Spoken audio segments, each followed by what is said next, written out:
नमस्कार दोस्तों, मैं भूमि स्वागत करती हूँ आपका टॉक प्लस चैनल पर। मुझे ये उम्मीद है कि आपको ये मोटिवेशनल स्टोरी बहुत अच्छी लगेगी। अगर आप मोटिवेशनल स्टोरी सुनना चाहते हैं तो आप बिल्कुल सही जगह पर हैं।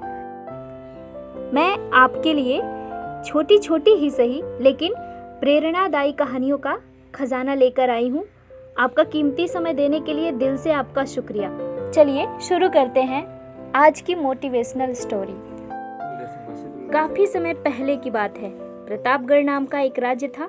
वहाँ का राजा बहुत अच्छा था, मगर राजा को एक सुख नहीं था।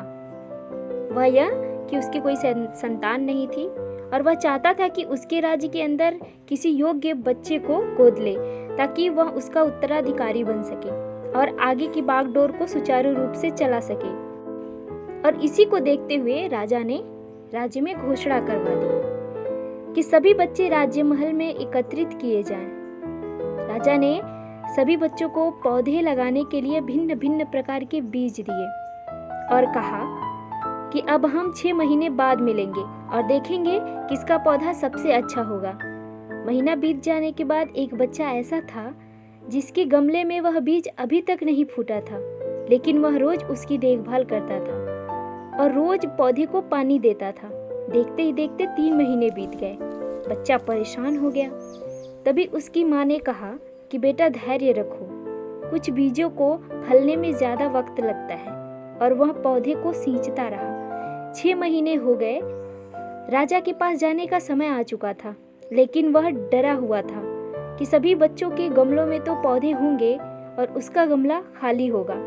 लेकिन वह बच्चा ईमानदार था और सारे बच्चे राजमहल में आ चुके थे। कुछ बच्चे जोश से भरे हुए थे क्योंकि उनके अंदर राज्य का उत्तराधिकारी बनने की प्रबल लालसा थी।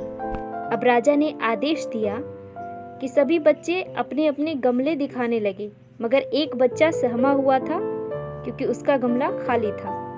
तभी राजा की नज़र उस गमले पर गई। उसने पूछा, तुम्हारा गमला तो खाली है। तो उसने कहा, लेकिन मैंने इस गमले की 6 महीने तक देखभाल की है। राजा उसकी ईमानदारी से खुश था कि उसका गमला खाली है, फिर भी वह हिम्मत करके यहाँ आ तो गया। सभी बच्चों के गमले देखने के बाद राजा ने उस बच्चे को सभी के सामने बुलवाया। बच्चा सहम गया और राजा ने वह गमला सभी को दिखाया।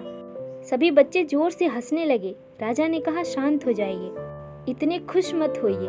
आप सभी के पास जो पौधे हैं वे सब बंजर हैं। आप चाहे कितनी भी मेहनत कर ले, उनसे कुछ नहीं निकलेगा, लेकिन असली बीज यही था।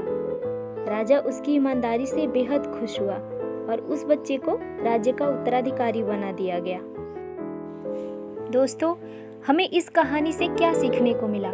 मेरे हिसाब से अपने अंदर ईमानदारी का होना बहुत ज़रूरी है। अगर हम खुद के साथ ईमानदार हैं तो जीवन के किसी न किसी पड़ाव में सफल जरूर ही होंगे, क्योंकि हम अपने बारे में सबसे बेहतर जानते हैं। ऐसी ही और स्टोरी सुनने के लिए चैनल को सब्सक्राइब करें, वीडियो को लाइक करें, शेयर करें और कमेंट करके बताएं कि आपको ये वीडियो कैसी लगी।